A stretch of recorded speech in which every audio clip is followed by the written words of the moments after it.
प्रणवाक्षर इसलिए औम में बोल रहा हूँ, डबल लगा रहा हूँ, नाद और बिंदु नहीं दे रहा हूँ, क्योंकि नाद बिंदु प्रयोग करने के लिए प्रणवाक्षर के लिए यज्ञोपवीत का होना अनिवार्य है। तो आप सब ब्राह्मण नहीं हैं, दूसरी बात अधिक स्त्रियां हैं, स्त्रियों को प्रणवाक्षर वैसे ही वर्ज्य है।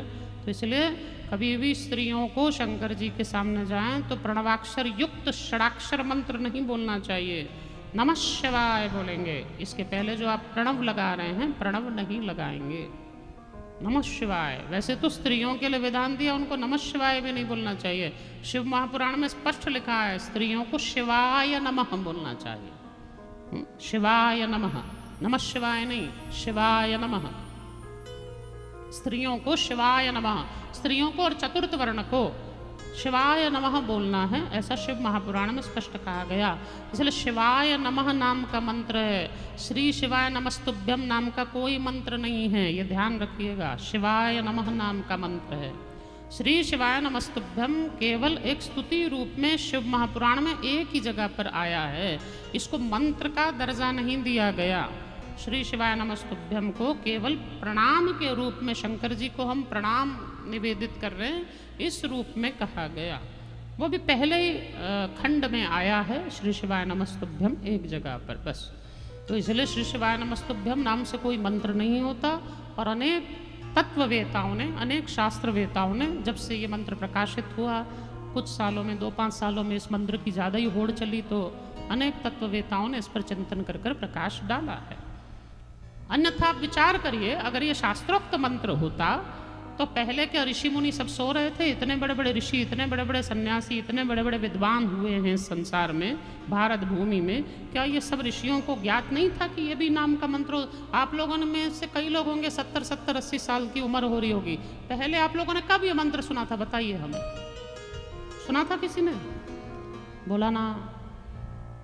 बस ये 2-5 साल में ही ये चल पड़ा और लोग इसको मंत्र समझकर जगह जगह पर लगाने लगे। जिसके घर में चले जाओ इसी का स्टिकर लगा हुआ दिखता है हमें। तो ये सब मूर्खता है। शास्त्र सम्मत जहाँ व्यवस्था नहीं है उस पर विचार करना चाहिए। अगर है तो कह दीजिए कि शास्त्र प्रमाण दें, तो मानिए, बिल्कुल मानिए, हमारी कोई मनाही नहीं है, हमें किसी से कोई मतभेद नहीं है, पर शास्त्र सम्मत व्यवस्था होनी अनिवार्य है। अगर शास्त्र कह रहे हैं वेदव्यास की वाणी है तो बिल्कुल मानी जाएगी।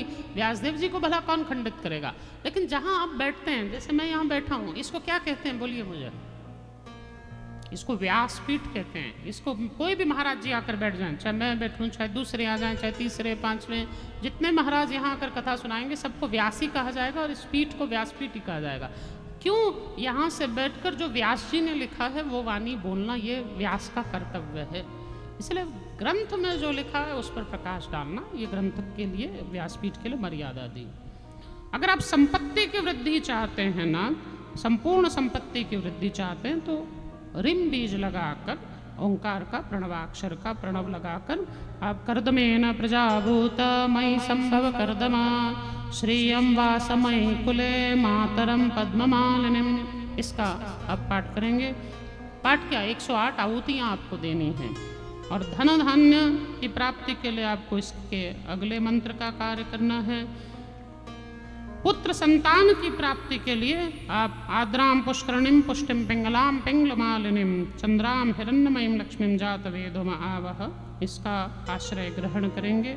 इस प्रकार से ये दिव्य ग्रंथ में, विधान पारिजात में श्री सूक्त के संपुटित मंत्र बताए गए हैं। अब मूल रूप से यदि आपको इतने झंझट नहीं करने आते हैं, इतना आप इसमें उलझ नहीं सकते, आपको एक एक का बीज याद रखो, प्रणव याद रखो और सब लिखो, तो ये सब नहीं आता, तो सामान्य रूप से आप श्री सूक्त का पाठ करें। और श्री सूक्त का पाठ करने समय में इसकी 108 आहुतियाँ, आप गाय का गोबर का उपला ला सकें तो बहुत अच्छी बात, न ला सकें तो भीमसेन कपूर मिलता है, भीमसेन कपूर जलाएं और उस पर आप आहुति घी से देते रहें। घी से इस